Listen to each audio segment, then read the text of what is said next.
Dear students, let us start the discussion on today's newspaper, that is the 19th August 2016. The first article is related to the collapse of Lehman Brothers, the error in decision making. You know that the 2008 the recession was set when the Lehman Brothers was collapsed. So, the decision before the Fed chairman Ben Bernanke and the Treasury Secretary Paulson was that either Lehman Brothers have to be rescued or not. Do we need to give a bailout for this or not? Generally, the Federal Reserve, it has been called as the bank of last resort. So it has to take two factors into consideration, that is solvency of the bank and available collateral with the bank, and it shall provide for the bailout. So if you take other bailouts into consideration such as AIG, the health of the Lehman Brothers was much brighter. So in spite of this, why did the government, the treasury, allowed the Lehman Brothers to go under failure? The first reason is the impact of the Lehman Brothers was underestimated by both treasury and the Fed. And second thing is the decision appears to be made by the Fed chair, the Treasury Secretary, Mr. Paulson. So he don't want to be seen as a person who has bailed out the big banks. So in this context, fearing the public repulsion towards him, so fearing for his political future, he has made a decision not to rescue the Lehman Brothers and imposed the risk on the entire world. So in this scenario, what the article talks about is, anywhere in these sensitive issues, clear documentation and parliamentary oversight, it can bring in accountability. So in these circumstances, the decision shall not be left to few people and to their whims and fancies. Accountability to the legislature is something which is expected. And coming to National Water Commission, with regard to the water management in India, we have Central Water Commission and also Central Groundwater Board. Now these organizations are functioning in silos and they do not have a comprehensive plan or holistic view. So in this context, India never need to develop a holistic water policy and water management. For that, a centralized organization with coordination, for better coordination is necessary. That's why he recommends for Mr. Mihir Shah, the water expert, recommends for creation of a National Water Commission in India. And the next is, coming to the building of RLs, interstate linking of waters. So interlinking of river waters, what he says is, obviously the monsoons, they are formed and monsoon cycle is influenced by the amount of fresh water entering into the oceans. Obviously when the fresh water is not entering into the oceans, it is going to impact the monsoon cycle. That's why he recommends against to this. So with regard to the river management in India, the basin-oriented management, it is followed in South Africa. The similar river basin-oriented management also need to be brought in India. So these are the various things which he recommends for. Now coming to the Rio Olympics.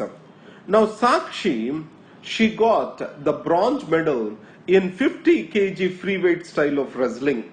So, and the next is Miss Sindhu, she is in the line for the gold. So in this context, two women, they are getting the medals. And one of the women is from sexually discriminated state of Haryana, where the sex ratio is very low. So where the patriarchal social impositions are very high. So in this context, so she can set a good example for the women empowerment and giving the opportunities for the women. Now coming to death by liquor. Now various states or various political parties are resorting to the prohibition as an electoral measure. Their objective is to gain the votes of the women who are the victims of this alcohol habit, or who are the victims of alcohol habits of their husbands. So after this, if you take Bihar, Tamil Nadu, everyone have imposed the prohibition. The law in Bihar is draconian. So where if your house is found with the liquor, then obviously all the adults greater than 18 years of age can be arrested. And even if a village is identified to be promoting the liquor or manufacturing the liquor, yes, they can be arrested. So in these circumstances, a strong law cannot be a solution for a social problem. A social problem needs to be developed from different dimensions. So, most of the states, they made the laws, but they did not create the institutions to implement the same laws. That shows the seriousness of the states. The second thing is, the alcoholism or any intoxication of the drugs, it shall also be seen as a medical problem. So it cannot be just dealt with the legal process. If you take United States of America, alcohol anonymous groups, these provide for a greater solution, a better solution to the problem of alcoholism. But in India, we see the alcoholism as a legal issue rather than a health issue. And the next is, if we want to implement improve the prohibition situation, we need to ensure that it has to be gradual. It cannot be an abrupt withdrawal. In such a case, it ultimately leads to the hooch and other related tragedies. And many of the governments also did not to look into the impact of the prohibition and loss of revenue. It means there is the welfare programs are need to be cut out in various states because of this. In the circumstances, the states need a proper planning with regard to the prohibition is concerned. Now, access to justice project. The law ministry is implementing this. The objective of this is to bring in the justice to the people from the northeast and Jammu and Kashmir. Now, NAM. So the next NAM summit is going to be held in Venezuela, and the foreign minister of Venezuela, Mr. Rodriguez, she has visited India to invite the prime minister over here. So a relevance of the NAM, every year it comes whenever the NAM summit is going to be held.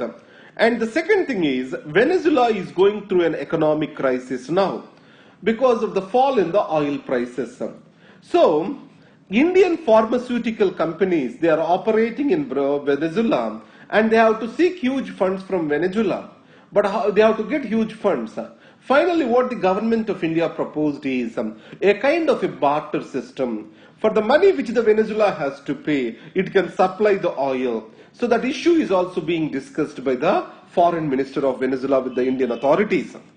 Now coming to pesticides, you know that the pesticide use is unregulated on rural side. Here we need to understand a concept called as biomagnification. So as pesticide moves from one level of the food chain to the other level of the food chain, the concentration per unit, it increases. As this concentration per unit increases manifold, this is called as biomagnification. So at the higher levels, the harm caused by the pesticide is very high, and the top of the food chain is always the human being. So the pesticides are entering into our food and our drinking water, etc. So in this case, the regulation of the pesticides is very essential. But here also we need to take the considerations of the food security in India. If you take the green revolutions, it has increased the use of the pesticides, but also it has increased the food production. So in this scenario, what we need to do? So we have to regulate the use rather than prohibit for them, because organic products alone cannot meet the food security in this country. Coming to yoga. So yoga and medicine, how they can be connected with each other. How can we use yoga practices in the treatment of various neurological, psychiatric diseases, especially in the disease such as Alzheimer's? It is proven that yoga can stimulate the mind. So, Indian government through its the Satyam, that is science and technology of yoga and medicine, it is offering finance for various research projects. And the Myanmar, China, Miss Aung San Suu Kyi is on her visit to China. And in this case, various infrastructure projects, they are on technical hold in Myanmar, and that is what is the major issue for discussion. In this case, the mid zone, This particular infrastructure project, Midzone Dam, is majorly the bone of contention between China and Myanmar now. Now, why EPW matters? Economic and Political Weekly. Now, the impartial media is critical for advancement of society and also the democracy. If you take the EPW standards, EPW as a policy do not accept any grants from abroad. And the second thing, it declares its finances through a transparent manner.